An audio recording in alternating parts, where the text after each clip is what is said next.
All India महिला कांग्रेस की national general secretary नगमा अरविंद मोरारजी ने कहा कि जम्मू कश्मीर में जो डीलिमिटेशन प्रोसेस की गई है वह यहाँ के लोगों की उम्मीदों के मुताबिक नहीं की गई है। उन्होंने आज जम्मू में मीडिया कॉन्फ्रेंस को संबोधित करते हुए कहा कि बीजेपी का नया कश्मीर तो अभी तक बना नहीं है। बीजेपी के दावों की असलियत तो जम्मू कश्मीर आकर ही देखी और महसूस की जा सकती है। साथ में हैं, कौर जी भी हैं, और मैं आप सबसे यही कहना चाहती हूँ कि अफसोस होता है देखकर कि मोदी जी के राज में किस तरह से स्टेटहुड छीन ली गई और जम्मू कश्मीर को यूनियन टेरिटरी बनाया दिया गया। मैं ऑल इंडिया जनरल सेक्रेटरी की इंचार्ज हूँ, महिला कांग्रेस की जनरल सेक्रेटरी हूँ पिछले 5 साल से, और यहाँ पर मेरा जब बीजेपी और पीडीपी गवर्नमेंट बनी थी यहाँ पर, और जिस तरह से करप्शन जिस पैमाने पर था उस वक्त भी हम आए थे यहाँ पर और हमने गवर्नर को मेमोरेंडम दिया था, जिसके बाद सरकार गिरी थी। और उसके बाद कथुआ हुआ, पुलवामा हुआ, 370 हुआ, लगातार लॉकडाउन रहे, और जिस तरह से आप सब ने देखा कि मिलिटेंसी का अटैक आए दिन होते रहता है। हम यहीं पर ही नहीं, पूरे हिंदुस्तान में नेशनल टेलीविज़न पे देखते हैं कि किस तरह से आए दिन ये सब होता रहता है। हम इंतज़ार कर रहे थे पिछले कुछ साल से कि यहाँ पर जो इन्होंने कहा था कि नया कश्मीर बनेगा और डेवलपमेंट होगा, तो वो तो हमें नज़र नहीं आ रहा है। और जिस तरीके से इन्होंने डीलिमिटेशन का इन्होंने अनाउंस किया है वो भी अभी सार्वजनिक तौर पे नहीं हुआ है, और कुछ लोगों के द्वारा बाहर निकली है रिपोर्ट। पता चल रहा है कि जिन्होंने भी वो देखा है कि किस तरह से बदलाव हुआ है, परिसीमन किस तरह से बदली है गई है, उस चीज़ से लोग नाखुश हैं।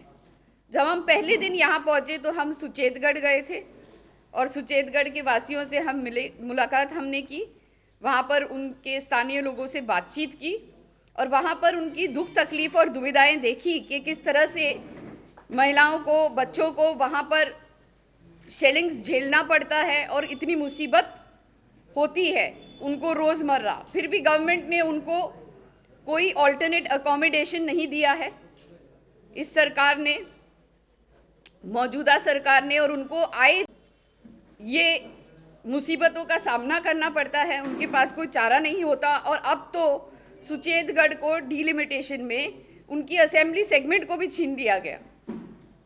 तो ये उनके लिए, उनके तरफ से उनको एक फीलिंग है अपने मन में कि ये बहुत ही सरासर उनके साथ नाइंसाफ़ी हुई है।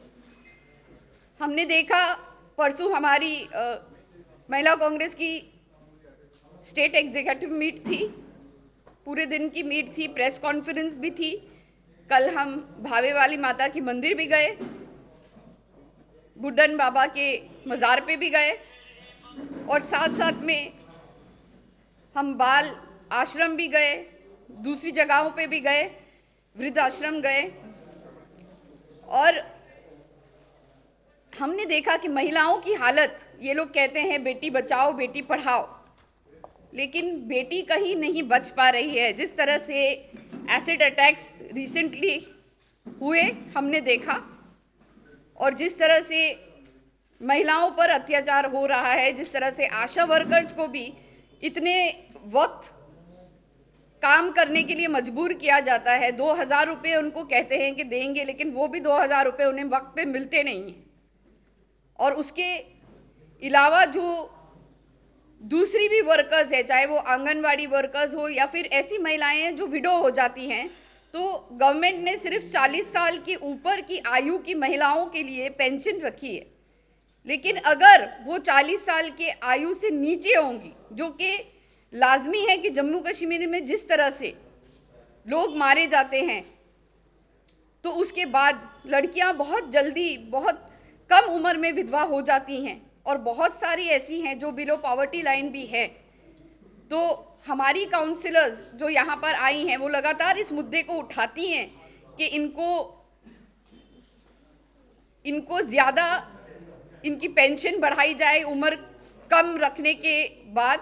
जिस तरह से 40 साल के ऊपर के लोगों को पेंशन मिल रही है, उस तरह से आयु में 40 साल के नीचे भी मिलनी चाहिए। और ऐसी बहुत सारी समस्याएं हैं जो महिलाओं को लगातार झेलनी पड़ती हैं।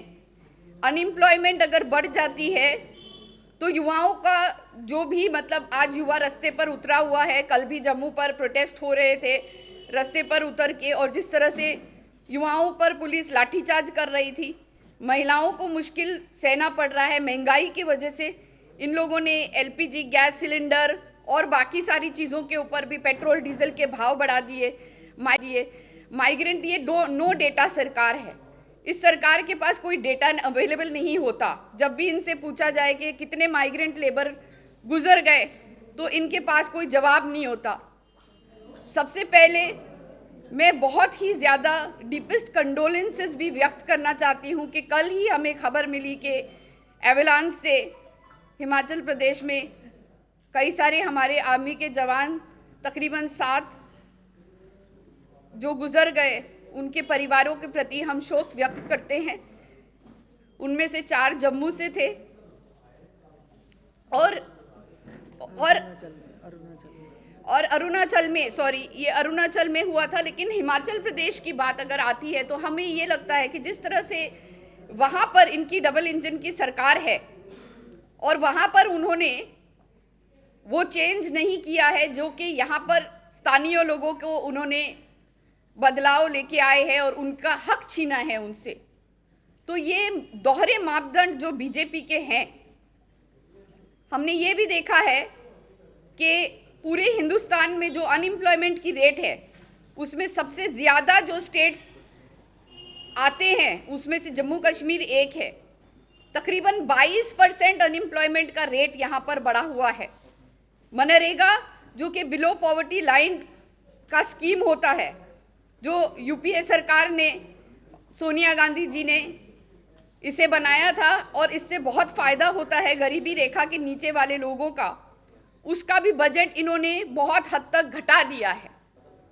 तो अगर हम ऐसे देखने जाएं तो इनके जो सारे वायदे हैं वो सब खोखले हैं। इनके अपने जो सीएम हैं और जो एमपीज़ हैं वो भगवा चोला धारण करके घूमते रहते हैं, लेकिन ये दूसरों के से उन्होंने पगड़ी और पट्टे पहने हुए थे और उस तरह से उन्होंने यूनिवर्सिटी में एक लड़की को प्रहार किया, वो गवर्नमेंट की, वो बिल्कुल निंदनीय है। आज हम एक वतन में रहते हैं जो एक आज़ाद वतन है और उसमें लोगों को जिस तरह से रहना है, बोलना है, ये सारी चीज़ों की आज़ादी होनी चाहिए। लेकिन हम देख रहे हैं कि हर वर्ग भाजपा से और मोदी जी के नीतियों से त्रस्त है। इतने साल से 7 साल हो गए, लेकिन जम्मू में या कश्मीर में कोई डेवलपमेंट अगर आप लोगों ने देखा हो, मोदी जी ने कहा था कि 15 लाख हर एक के खाते में देंगे। क्या किसी के भी खाते में 15 लाख रुपए आए? उन्होंने कहा था 2 करोड़ नौकरियां देंगे। क्या 2 करोड़ नौकरियां लोगों को मिली सालाना? तो ये बहुत सारे सवाल हैं जो वो हमेशा से कांग्रेस के ऊपर दोष देते हैं। लेकिन आज 7 साल से, इसके पहले भी भाजपा पीडीपी की सरकार यहाँ पर है और थी।